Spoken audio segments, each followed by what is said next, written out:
नमस्कार, सुप्रभात. मी श्वेता. तुम्ही बघताय TV9 मराठी. आमच्या सर्व प्रेक्षकांना नवीन वर्षाच्या शुभेच्छा. जगभरामध्ये नवीन वर्षाचं उत्साहात स्वागत करण्यात आलं आणि रात्री संपूर्ण देशभरात नवीन वर्षाच्या स्वागताचा उत्साह बघायला मिळाला. मुंबईमध्ये प्रत्येक समुद्र किनाऱ्यावरती मोठी गर्दी झाली होती, तर ठाण्यात सुद्धा फटाक्यांची आतषबाजी करण्यात आली.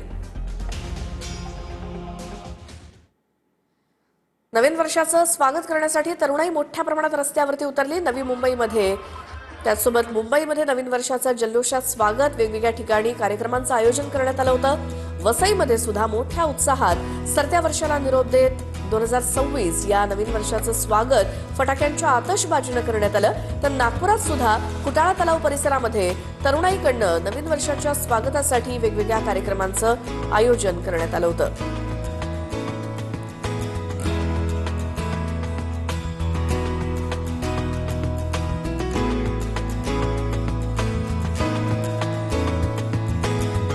तर नव्या वर्षाच्या स्वागताला किंवा नवीन वर्षाची सुरुवात भाविक देवदर्शनानं करतात.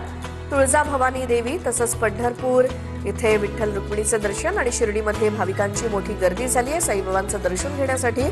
तर पुण्याच्या श्रीमंत दगडूशेठ हलवाई गणपती मंदिरात सुद्धा दर्शन घेऊन नवीन वर्षाची सुरुवात अनेकांनी केली आहे. ही 4 दृश्य आहेत.